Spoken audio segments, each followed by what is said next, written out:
Michèle Rivasi, bonjour. Vous êtes députée européenne depuis 2009 pour le groupe des Verts au Parlement européen.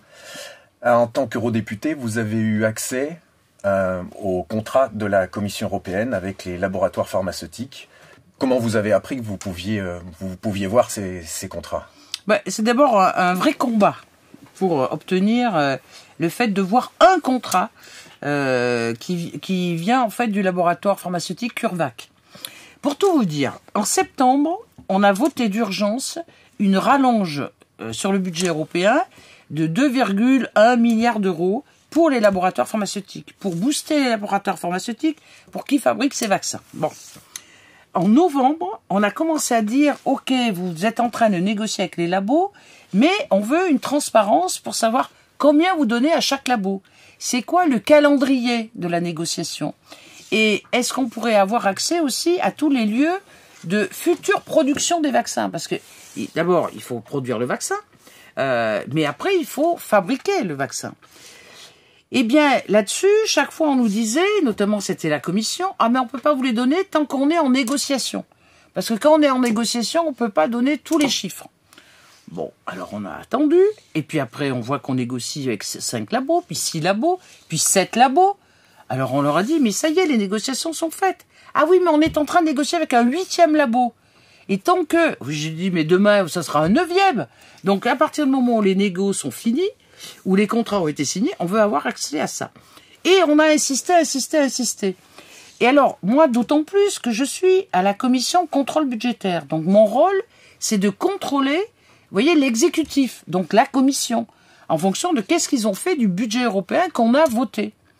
Et là-dessus, j'avais toujours une non-réponse. Et donc, on a mis une pression très importante au niveau de la Commission européenne, et notamment la commissaire sur la santé. Et puis, la semaine dernière, on nous dit, parce que vous voyez, quand il y a une pression forte des députés européens, on nous dit, ah, mais vous pouvez venir, CureVac, ce labo, où il n'y a toujours pas l'autorisation du vaccin d'ailleurs, puisqu'ils sont encore en phase 3, est d'accord pour jouer la transparence et vous fournir ce contrat, mais vous venez dans une pièce close, sans portable, pas de photocopie possible, et surtout sans être accompagné d'un juriste. Parce que moi, j'aurais aimé être accompagné d'un juriste. Ce sont quand même des contrats de négociation, vous voyez. Bon. J'arrive dans cette salle, donc on vous enlève tous les portables, enfin bon. On vous donne un papier quand même et un crayon, et je regarde ce document de 67 pages. Alors de suite, j'essaie de voir, vous voyez, dans la liste qui est indiquée là, des différents chapitres, les vaccins. Combien est le prix des vaccins? Et puis là, c'est barré. Il n'y a pas, vous voyez, c'est tout noir. Après, je regarde, mais combien l'Europe a donné en préachat, vous voyez, parce qu'on appelle ça des préachats, avant que le vaccin soit autorisé. Tout ça, c'est en noir. Après, je regarde, mais qui va produire ce vaccin? Parce que CureVac, si vous voulez, c'est une petite entreprise, vous voyez, c'est pas comme Pfizer ou comme Sanofi ou comme... Bon, eh bien, là-dessus, rien n'est dit. Et puis, je me dis, si moi, je me fais vacciner, et comme on est en pleine stratégie vaccinale sur les 27 États, qui est responsable des effets secondaires? Vous voyez, je prends une paralysie faciale. Je me retourne contre qui? Contre les États? Ou contre les laboratoires? Ou contre la Commission? Eh bien, les 6 pages sur les 6 pages, il y a 2 pages là-dessus, eh bien, elles ont disparu. Elles n'y sont pas. Elles sont, vous voyez, biffées. Et donc là, je suis intervenue ce matin dans l'hémicycle pour leur dire, mais enfin, vous êtes en train d'insulter le pouvoir des députés européens. Parce qu'on ne peut pas vous contrôler. Et en plus, vous parlez de transparence, mais il n'y a pas de transparence puisqu'il n'y a aucun chiffre. Donc ça veut dire que vous avez donné de l'argent public et on donne des milliards au laboratoire. On ne sait pas le détail des choses. On ne sait pas qui est responsable.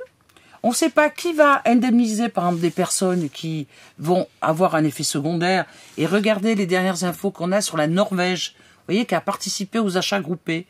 Eh bien, sur 35 000 à peu près vaccinations, ils ont 23 décès dus à la vaccination. Donc on est en train, si vous voulez, par cette vaccination, parce que les gens ont peur, parce qu'il y a une urgence, vu quand même le nombre de morts que représente le Covid, eh bien, d'être en phase 4 avec des gens qui sont des cobayes. Et on a utilisé les premiers cobayes, ce sont les personnes âgées. Et vous voyez que l'info, en fait, elle est venue de la Norvège. Et de l'autorité sanitaire norvégienne. Donc, c'est pas, vous voyez, des infos, des fake news. Eh bien, ils disent qu'il faut faire attention pour les personnes au-delà de 80 ans, regardez bien la balance bénéfice-risque. Parce que quand même, 23 sur 35 000, vous voyez, on est à 1 pour 1000. On n'est pas à 1 pour 100 000. Et donc, vous voyez que l'impact des effets secondaires. Donc, il était légitime que moi, je pose la question de dire, on ne me donne pas les éléments en tant que députée européenne pour contrôler la Commission, et en même temps, les citoyens européens ne savent pas qui est responsable des effets secondaires. Maintenant, après, sur la négociation avec les laboratoires pharmaceutiques, mais c'est l'opacité la plus totale. Et c'est là-dessus que je ne suis pas d'accord. Parce que, à partir du moment où c'est de l'argent public, où ce sont des milliards, où la présidente de la commission a fait même un grand barouf pour avoir des dons, voyez, de différents pays dans le monde, et là, c'est allé jusqu'à 10 milliards. Donc, on est en train de distribuer des milliards à des labos, mais sans condition. Est-ce que le Parlement a les pouvoirs de faire bouger la Commission sur la transparence? Mais écoutez, on va vite le savoir, puisque là, il y a eu beaucoup d'interpellations de la Commission. Moi, j'ai porté plainte via la Commission contrôle budgétaire, et j'ai demandé à la Commission budget du Parlement européen, là, moi, je suis parlementaire, à la Commission européenne, pour non-divulgation des données. Parce que, vous voyez, on a ce pouvoir institutionnel qui est de dire, moi j'ai, vous voyez, dans mes attributs de député européen, le fait de pouvoir contrôler le budget. Et si vous ne me donnez pas les éléments, je ne peux pas le faire. Donc je vous attaque, d'où je porte plainte, contre la Commission. Si la Commission ne répond pas, j'irai même jusqu'à la Cour de justice européenne. J'ai gagné, je vous signale, sur l'histoire du glyphosate. Quand l'agence sanitaire avait donné le feu vert sur le glyphosate en disant c'est pas cancérogène, etc., je leur dis très bien, mais donnez-moi les études qui vous ont permis de dire ça.